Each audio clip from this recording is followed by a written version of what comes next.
Thank you very much, everyone, for joining this month's Southern California sector-specific drought outlook.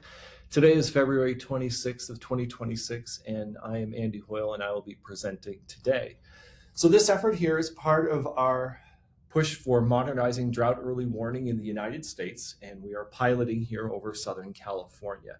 The vision for our efforts here is drought resilience for the nation's economic sectors. And our mission, and to do so, to realize this vision, is to inform early warning decision-making based on co-developed sector-specific and evidence-based drought intelligence. We go through a very specific monthly process here where we deliver sector-specific drought scenarios based on integrated and tailored monitoring and forecasting information that attempts to meet the needs of our partners. The three sectors that we focus on here for modernizing drought early warning is agriculture, water utilities, and public health sectors in Southern California. Southern California is defined by the 9 counties that are highlighted here in Southern California. We put this in the perspective of the entire southwestern United States, noting that the water resources in Southern California are intimately tied into the region and the region's weather and climate. We perform these activities once a month, and here is the timeline on this slide. Each month, our activities are a solicitation, a briefing, and a summary. Amanda sends an email about a solicitation for any comments, questions, concerns, and things that we should, and topics that we should bring up. And we thank you all for engaging in that. We get several emails each month about the topics that you're all looking at. We conduct the briefing at the last week of each month. Today is February 26th, and we will do this for many subsequent months. On this slide right here, we end, it appears that we end in April of 2026, but I believe that we will go into the summertime, as summertime conditions certainly have an impact on Southern California drought. And then finally, we provide summary documents the following day, that being tomorrow, the 27th of February, where we'll send out the recording, the slides, and of course, a written summary. So these sector-specific drought briefings follow a very specific pattern here. What we do is we present a global perspective where we present global conditions relevant to the Southern California sectors. Then we provide a regional perspective where we look at the Southwest United States and conditions relevant to Southern California. And then finally, we touch on each of the 3 sectors that we focus on: water utilities, public health, and agricultures. The lines of evidence for the sector-specific scenarios are as follows. We use observed conditions, monitoring, and predictions and predictability. For observed conditions, we assess the current state of the region from observations as of today being February 26th at 10 a.m. unless otherwise indicated. In terms of monitoring, we use our interpretation of recent drought evolution that describe the many facets of drought that are relevant to the sectors that we focus on. And then finally, predictions and predictability. We use our interpretation of many types of forecasts to anticipate the future. Now, we really like engagement with our partners, and we thank you all for being so engaged, and we've really had an increase in that engagement recently. What questions do you have about drought? What topics are you considering regarding drought and its cascading effects on your areas of focus? And what would you like to learn more about? What do you think we should learn more about? And I think you'll find that throughout this presentation, we do our best to touch on all of the topics that you have indicated are important to you. In interpreting sector-specific scenarios that we'll present, we assign confidence, high confidence, medium confidence, low confidence. These are pretty self-explanatory here. When we assign high confidence, we have close agreement among several robust sources of evidence. And by contrast, if we have low confidence, we have very little agreement among those sources of evidence. Now, as I move through the presentation here, there are some natural stopping points. And when I reach those natural stopping points, I'll ask folks if there are any comments or questions. So you're invited to come on the microphone. And in the meantime, you're invited to type in the chat box. So I do have access to that, so I can almost in real time try to address any comments or questions that you may have. So let's begin here with the global perspective. So the 10,000-foot view of conditions in the Earth system that are relevant to Southern California. And we focus principally here on the El Nino Southern Oscillation.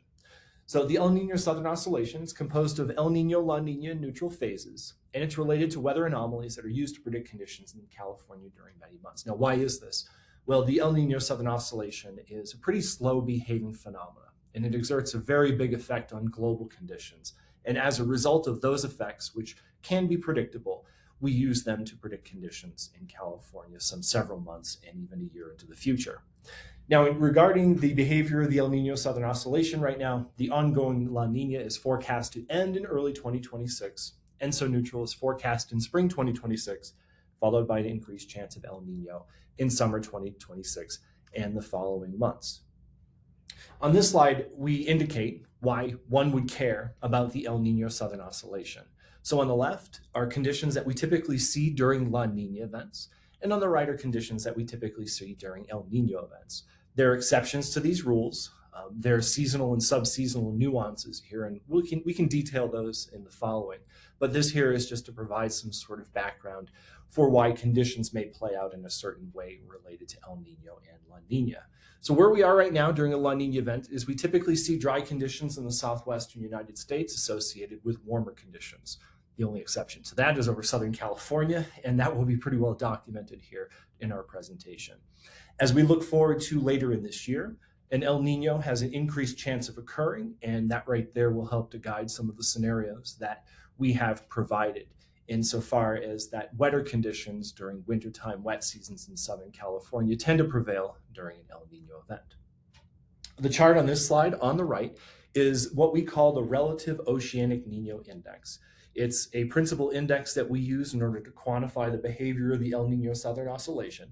And very simply what it is it's sea surface temperature departures from average over a region that we call the Nino 3.4 region, which I'm highlighting here in my cursor, which is in the central tropical Pacific Ocean. It's called the relative index because it's actually compared to conditions in the global tropics. So there's an adjustment to this index which accounts for the sea surface temperatures, anomalies, and departures across the tropical Pacific Ocean and the Atlantic Ocean as well. So on the right here, this is the time series of the Relative Oceanic Nino Index. This begins in 1950 and goes to the current day.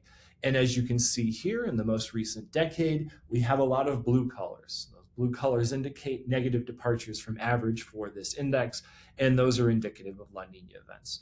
So in the last 10 years, 6 of the last 10 have been La Nina and 4 of the last 5. There have been some interludes of El Nino events in 2023 and 2024, and then again in 2017 and 2018. But real big prevalence of La Nina events that we have seen in many, many recent years, and specifically since 2000. Now, what are the forecasts saying? So the forecasts here are from forecast models, from 5 of them, that you can see by the differing colors here on the chart. This begins here in February of 2026 and moves through July of 2026. And these are forecast relative Nino 3.4 indices that are analogous to the monitoring that I showed in the prior slide. And what we can see here is a recovery of this index to near average conditions by the time we reach springtime in the northern hemisphere. And then by the time we reach late spring and early summer, this index is actually trending toward positive values. That being a suggestion that an El Nino event is on the horizon. And indeed, our colleagues at the NOAA Climate Prediction Center who provide these official forecasts for the El Nino Southern Oscillation are indicating this. What's shown on this slide right here is La Nina, the probabilities of that occurring in blue. In gray, that's the probability of ENSO neutral, and red, the probability of El Nino. And this is for specific 3-month periods from January, February, March, where we're right now, all the way to September, October, and November of 2026. So we can see the waning probabilities of El Nino as we move through spring and into summer, increasing probabilities of ENSO neutral, and then by spring and into summer and into fall of next year, increasing probabilities of an El Nino event to the tune of about a 60% chance in September, October, November. So increasing chances of the El Nino Southern Oscillation, El Nino phase, as we move to later in this year. Now I'll move on here to a regional perspective, and then once we complete the regional perspective, then I will open it up to the floor for questions. But in the meantime, if anyone has any questions that they'd like to write in the chat box, we'd love to see them. So here's the regional perspective for Southern California in the southwestern United States. For current drought, Southern California is free of drought due to 3 storm events in November of 2025, December to January of 2026, and then February of 2026 most recently. Above average precipitation during La Nina events is not a likely outcome in Southern California, though it remains possible, as in similar seasons like 2016 to 2017 and 2021 to 2022. And then finally, areas of the Southwest United States that supply water to Southern California remain in drought due to low precipitation and snow water equivalent. That's the amount of water in snowpack, and I may also refer to that as snow water volumes as well. So where we stand right now is the perspective from the United States Drought Monitor, which is shown on this screen. And the U.S. Drought Monitor considers several different types of droughts and impacts. It is an aggregate composite picture of all drought conditions. It isn't necessarily specific to one type of drought, but rather a really broad brush perspective on drought behavior. And what we see here in Southern California for the 9 counties that we are considering here within our pilot program is that Southern California is entirely free of drought. On the bottom here is a time series of the total percent land area within those counties since 2012. And we can see most recently that we were in the throes of drought beginning in late 2024, persisting through much of 2025, and then being eradicated from the perspective of the U.S. Drought Monitor because of heavy precipitation events in the intervening months from October 1st all the way to today. But you can see that through most of the last 15 or so years, Southern California has really been in considerable prevalent drought. Also noting here over the southwestern United States that much of the Southwest continues and remains in drought, despite the fact that we have seen precipitation in Southern California that has actually been generally, locally, and regionally specific, because the southwestern United States has most certainly not seen much in the way of precipitation in this water year since October 1st, and that's what's being shown here. So this is precipitation behavior since the 1st of October over the southwestern United States. On the left-hand panel, this is precipitation in millimeters. The center panel right here is the precipitation percentile to date. And just focusing here on the center panel, you can see that within central and Southern California, precipitation percentile ranks to date, being the 21st of February, we're seeing percentiles that are quite a bit above average. In some of these areas, even into the 90th percentile here. Unfortunately, over the majority of the southwestern United States, we can see that precipitation is exceptionally low, particularly here in the upper Colorado River Basin, which is providing considerable water to the southwestern United States. And you can see in these headwaters where precipitation is at record low values compared to 1991 to 2020. Looking here on the right, this is a perspective that shows the precipitation that we have seen to date from the 1st of October and puts it in the context of what we tend to see during a water year, which is the 1st of October to the 30th of September.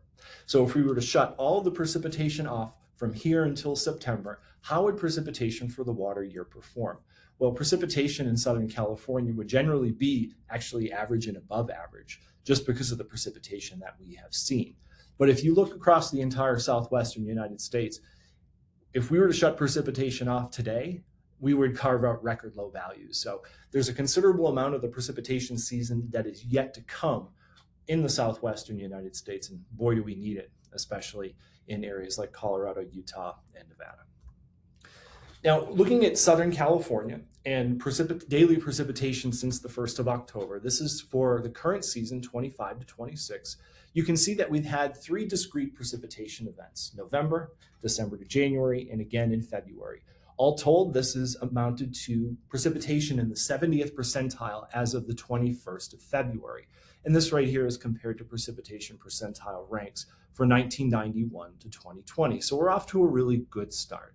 One thing to note here too is that even though we've had copious precipitation because of these precipitation events, we've actually had some times in which we've seen very little precipitation. And those times have been accompanied by warm temperatures. So that is something that has to be considered in the context of drought.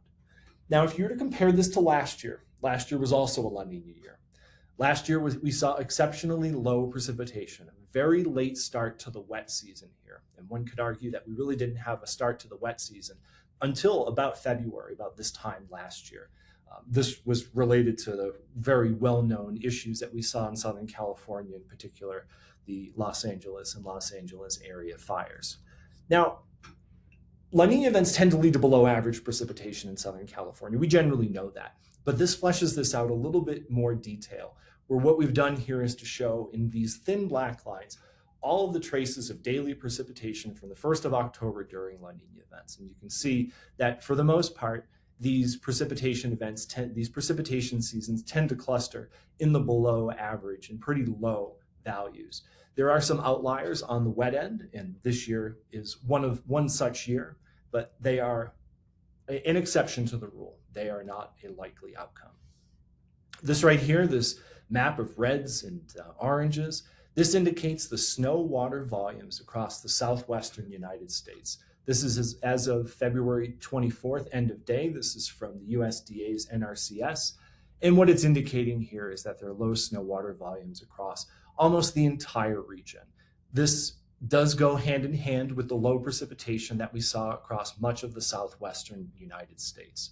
And we'll touch on this in a lot more detail as we get into the water utility section and the supporting evidence for that scenario.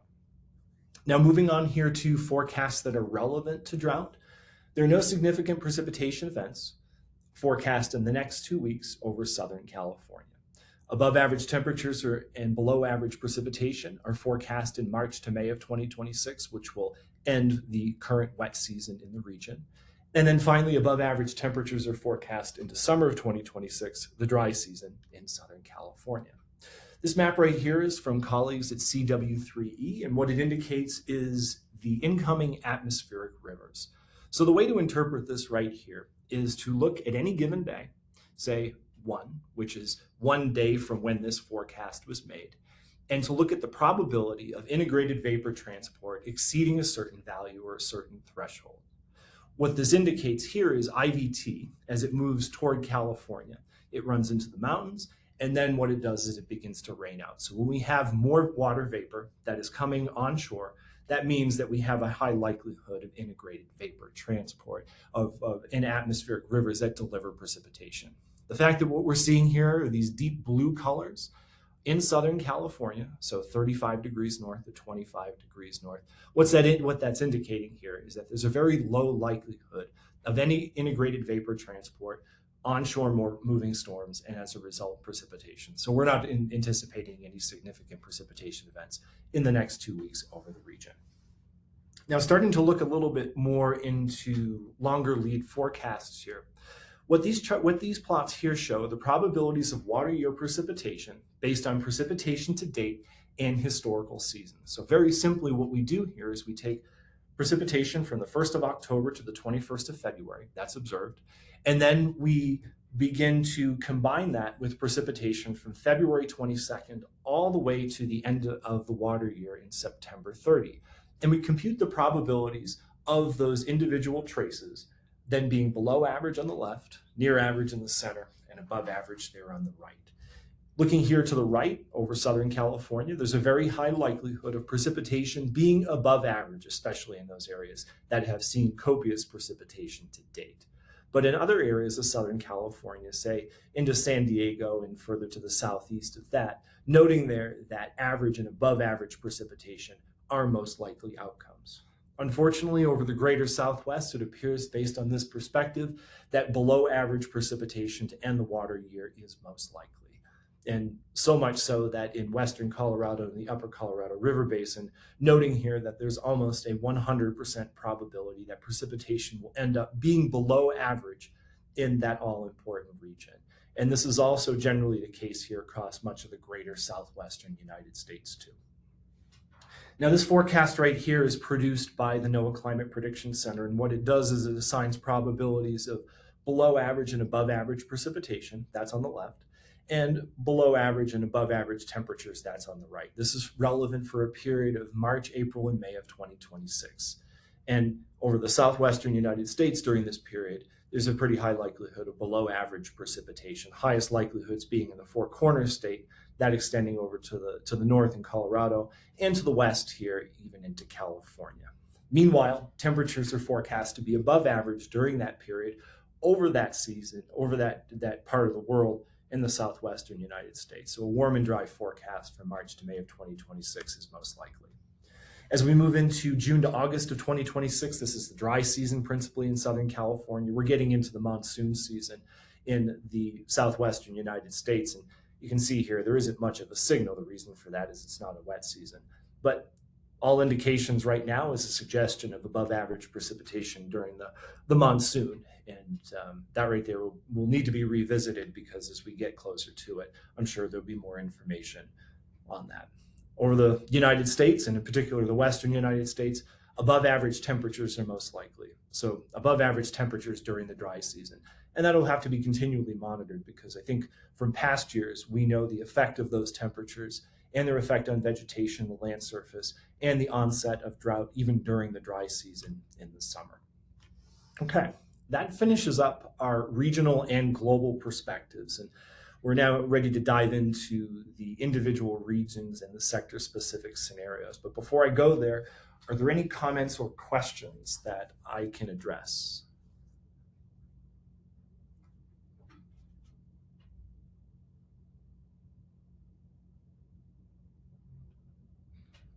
Okay, well, hearing none, let's move on here to the water utilities scenario. So what we'll do is we'll provide a scenario here, the lines of supporting evidence, and then we'll show those lines of supporting evidence in the following slides. The first point here is that reservoir and groundwater storage is expected to be average and above average in California through 2026. We say that with high confidence, mostly because we've seen above average precipitation in that region. Reservoirs are generally average and above average right now, and we don't expect any change in that through the end of the calendar year. This year, low inflows into Lakes Powell and Meade from the Colorado River are expected, which could impact water supply and power generation. High confidence to the water supply issue and medium confidence to power generation. And this is relevant to late 2026 and 2027. So the supporting evidence is as follows. Reservoir and groundwater levels increased to average and above average in California after above average precipitation since November of 2025. The Southwest is experiencing low snowpack and low snow water equivalent as of February 25th, 2026. This includes key watersheds such as the Central Sierra Mountains and the Upper Colorado Basin, where record low snow water equivalent is present. Below average precipitation and above average temperatures are forecast for the remainder of the current wet season in the Southwest. And then finally, based on most probable outcomes, the Bureau of Reclamation projects lower inflows into Lake Powell in the next 2 years and lake levels approaching minimum power pool. So starting off in Southern California, in those local reservoirs, this is from California Water Watch, and it's indicating that throughout Southern California, average and above average reservoir storage is prevalent within the region. And this follows here the precipitation that has been observed thus far in this water year. So as a state, 120% of average and 28.80 million acre feet of estimated total statewide reservoir storage. In terms of groundwater levels, they're pretty mixed over Southern California, as you can see here with these disparate colors ranging all the way from reds and greens and blues, but generally here, average and above average conditions, especially in Southern California, with some pretty mixed conditions to the north of that. We're returning here to this figure, which indicates much below average snow water equivalent across much of the southwestern United States. Again, this is from NRCS, USDA's NRCS, and what it's indicating here that is throughout almost the entire southwestern United States, very low percent of 1991 to 2020 median values. This spans all the way from Colorado, southwestern to most of California, and down to the Mexico border. And this is also the same case for even into the Pacific Northwest as well. There are a couple subbasins in here in which we're seeing near average conditions in central and southern California. Several charts that I'll show in the following slides, they show snow water equivalent in the vertical axis as a function of time beginning on October 1st and going through the water year. What you'll see on here is a black curve. This black curve is for 2026. And you'll see this against the backdrop of historical conditions. These are different percentiles based on conditions during 1991 to 2020. So the record low is indicated by this red curve. The record maximum is indicated by this blue curve. And all of these shades in between indicate different percentile ranks during that period. So this is for the San Joaquin Basin. And what it's indicating here is that for the Central Sierra, snowpack is 79% of the median and at the 38th percentile, despite recent improvements. And you can see these precipitation events, these very discrete ones, late December, early January, and also here in February as well. So conditions here aren't terrible, They're the 38th percentile, 79% of the median. Unfortunately, this is for the upper Colorado. Record low to date snow water equivalent observed in much of the water year 2026 in the upper Colorado. And you can see here from this black curve, which indicates the 25-26 snow water equivalent accumulation, that we've been flirting with the record low from 1991 to 2020, and we've actually exceeded falling below the threshold for that record low since about the 1st of February, maybe late January as well. And we continue to be there, despite the fact that we've actually seen some recovery. So without this recovery here, imagine where we would be. But unfortunately, we're still below that record low value. Now, to avoid a record low in 2026, we would need to see substantial snow accumulation in March of 2026. So what I do here is to show 2018. So 2018 is indicated here by this red color, which may be a little bit difficult to see against the backdrop of the reds that make out the lower 20th percentile within the distribution that's shown in the shading. But nonetheless, during that year, there's a lot of similarities to how the time series sort of prevailed during this year as well.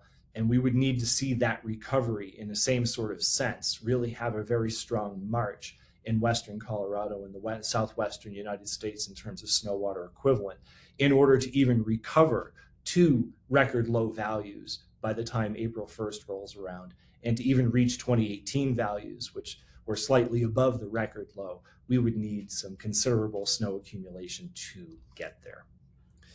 This is Lake Powell, and this is from the Bureau of Reclamation. And what it's indicating here for most probable outcomes is very little inflow favored to fall, and the level of the pool elevation is to fall below and favored to fall below the level required to generate power by late 2026. The black line here shows historical elevations, or the pool elevation. On the left-hand axis, this vertical axis, this is the pool elevation in feet. On the right, this is the storage in million acre feet that maps onto this pool elevation. These colored curves here indicate probable maximum inflow, that's in blue, most probable inflow in green, and in red, the probable minimum inflow. So the way these are computed here is they take into account conditions on the ground, and they also take into account historical conditions from past years. So unfortunately here, with the most probable outcome, very little recovery of pool elevations within Lake Powell through spring and into summer. That most probable outcome then diminishing and declining as we move into later in the year, falling into minimum power pool, and then potentially recovering as a result of the following wet season into next year. So this is not an optimistic perspective, obviously, in which the most probable outcome does not indicate much recovery in terms of pool elevation for Lake Powell, and then that declining and diminishing to minimum power pool levels by late in this calendar year in early of 2027. So this here again is the water utilities scenario, and I'm happy to field any questions if there are any. And I do see a question here from Steve. Why are SWE and snow water volume data not collected in Southern California mountains, traverse ranges? Well, I would probably defer to somebody who is an expert on that topic, which I am not, but I would imagine it has something to do with the ability to get to those locations and to do some sampling. But if anybody has a better response to that, they're more than welcome to type into the chat box and field that answer. And I see Roger's hand up. Roger, please go ahead.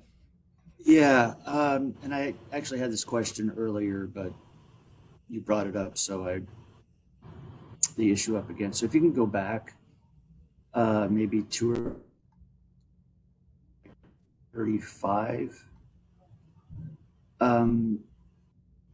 where like Sierra snow, and how it jumped up from these.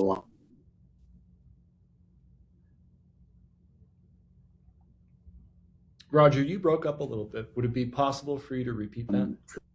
Precip as it hits the Rockies. Is that normal? hearing me? Yeah, Roger, could you repeat that? Because I didn't hear the entirety of your question. You broke up a little bit for me.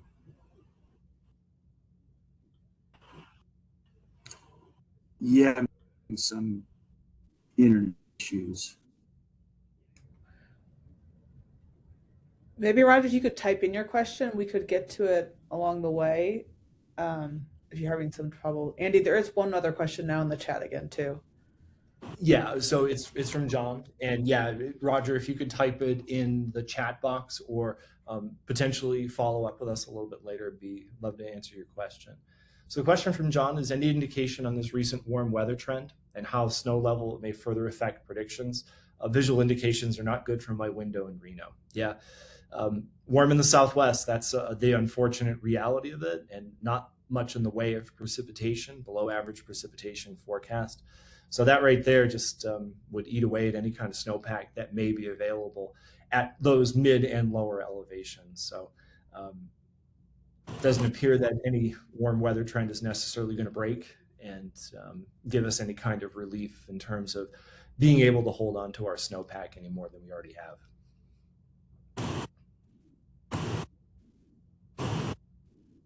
Yes, thank you.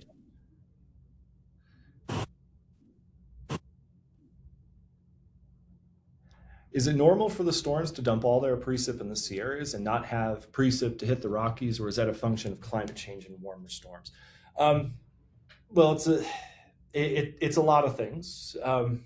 The first thing there is you can have storms that come into the Sierras and don't necessarily make their way further east. It depends a lot on the large scale circulation, the large scale features. During this year, we've generally had high pressure that has been prevalent over the southwestern United States, and it moved far enough eastward to allow some storms to be able to move into central and southern California, including the Sierras. But it really didn't budge that much, the high pressure. And as a result of that, those storms that could have come in and maybe made their way eastward into the Rockies, they weren't able to because they ran into a really unfavorable environment.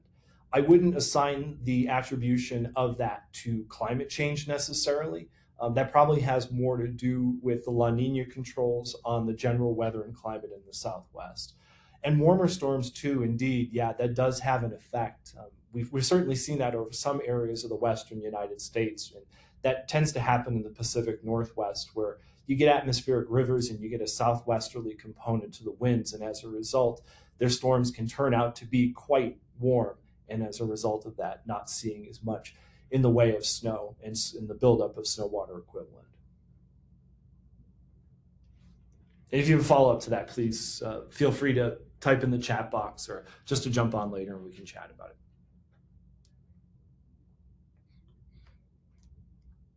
All right, let's move on here to public health. And we have three statements within our scenarios here. The first is that poor air quality due to blowing dust is expected from March to June of 2026. We have high confidence in that. Valley fever cases are expected to rise in spring and summer and autumn of 2026. After drought, the recent heavy precipitation conditions are favorable for valley fever fungus to develop and spread in a dry and windy spring. We have high confidence in that. And then finally, there's a low risk of poor air quality due to wildfire smoke through spring 2026 due to recent precipitation, high confidence. The risk of poor air quality due to wildfire smoke will increase in summer and autumn amid warm temperatures in the dry season. We have medium confidence in that. Our supporting evidence is as follows. Increased airborne dust is expected due to intermittent high winds in spring 2026. Heavy precipitation followed drought and will allow the valley fever fungus to thrive. And then finally, the risk of significant wildfire potential in Southern California through spring 2026 is normal. Above average temperatures forecast during the dry season in spring and summer will increase the risk of wildfire smoke in summer and autumn of 2026.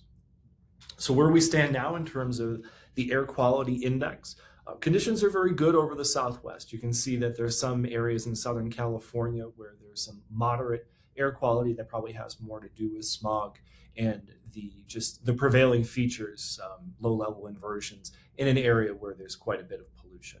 But you don't see much in the way of fires over the southwestern United States. Those fires are actually sitting behind the legend here that are burning in the southern plains. And the southern plains is really within the crosshairs of fires here, as conditions have been very warm and very dry thus far in this winter and spring season. These are significant wildland fire potential outlooks from the National Interagency Fire Center Predictive Services. Where we see reds on this map, this indicates above average significant wildland fire potential. The greens mean the opposite.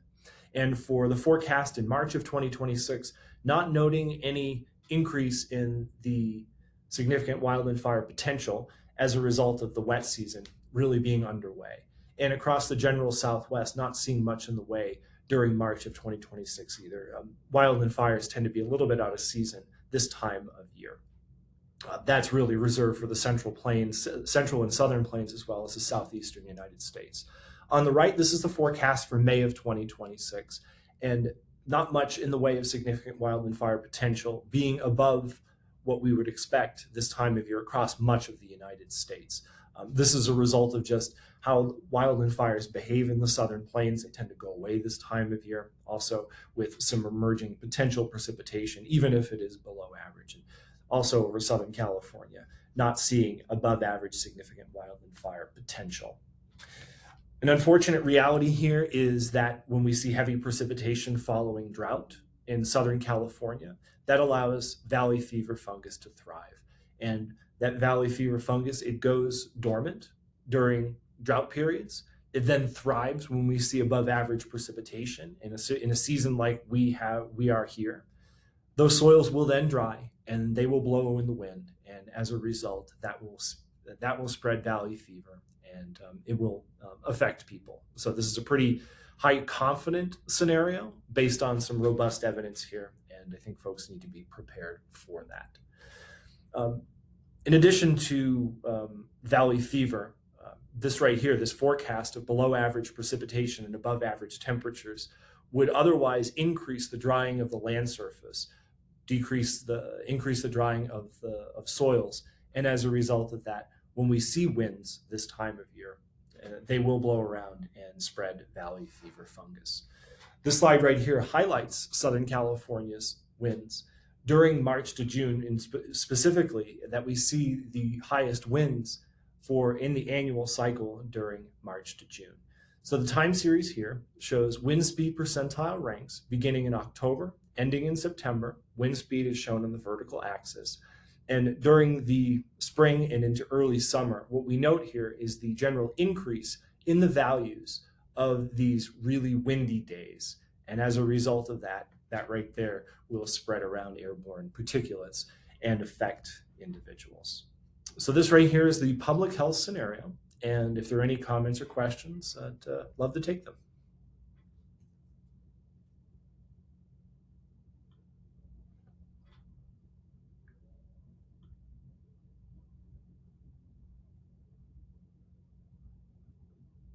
Okay, well, hearing none, we will move on here to agriculture, where there are some optimistic scenarios and in a way, there's some not so optimistic scenarios.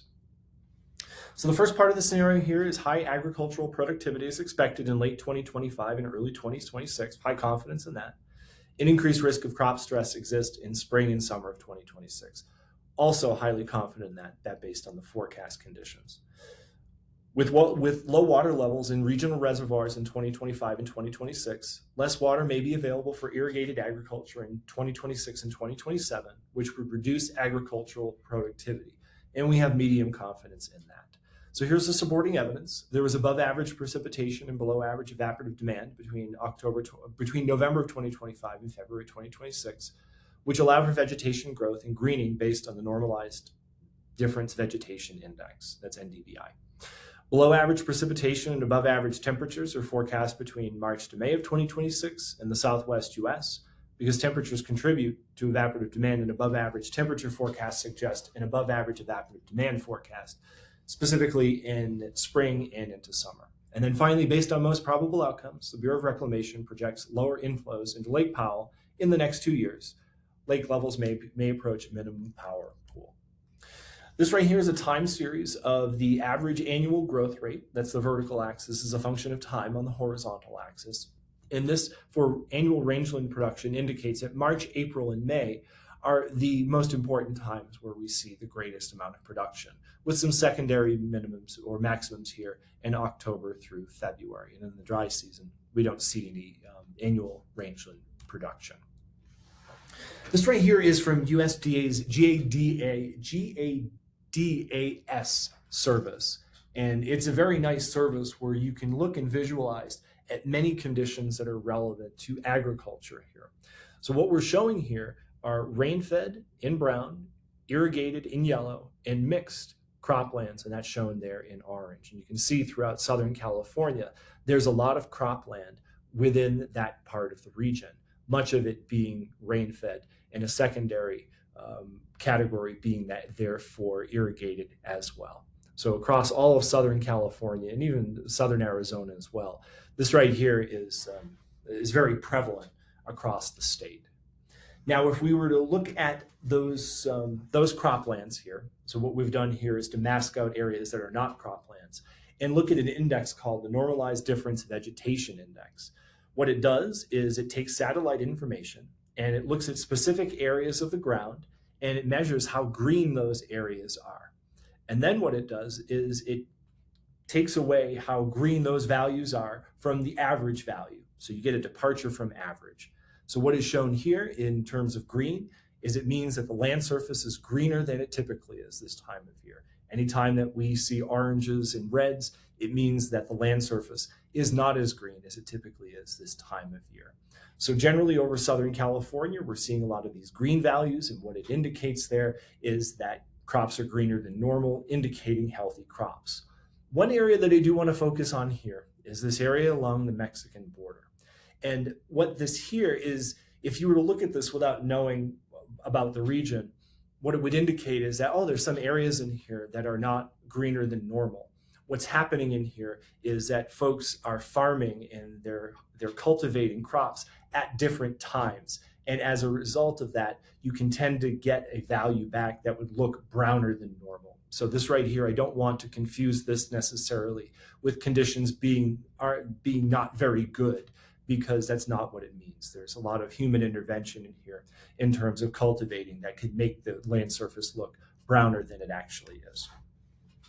We've seen considerable precipitation this year. And as a result of this precipitation, that right there is leading to this anomalous greenness of the land surface, and of course leading to conditions that are really conducive to good crop yields. I won't belabor the point on this. One important aspect here that we oftentimes look at is the demand side of drought. The demand side of drought being evaporative demand, the thirst of the atmosphere. How much moisture is the atmosphere demanding from the land surface?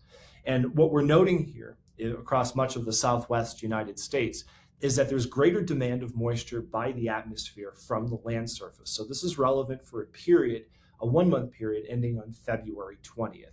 So during that time, we've seen increased evaporative demand. And that right there would otherwise rob the land surface of moisture and put some more stress on the vegetation at the land surface. In the presence of above average temperatures, we would see above average evaporative demand. So during the summertime, when we see really warm temperatures, this oftentimes will show us really high values of evaporative demand. And I would expect to see that for this summer right here. What this slide shows is forecasts of above average temperatures in March, April, May being very likely, that right there having an effect on the evaporative demand, robbing the land surface and vegetation of its moisture. One thing that we do need to note here is Lake Powell, very little inflows, and they're favored to fall below the water level required to generate power by late 2026. This is of obvious concern for folks who use Colorado River water and need their allocations in order to conduct irrigated agriculture. So there's significant uncertainty as we move into 2027. Not concerned for this year because allocations have already been divvied out, but as we move forward and as a result of this really poor season in terms of snowpack in the southwestern United States and its effect on water resources, that too could have an effect on the amount of water that is available for irrigated agriculture. So with that, we will finish up our section on agriculture. Are there any comments or questions relevant to agriculture in the scenarios that we've provided?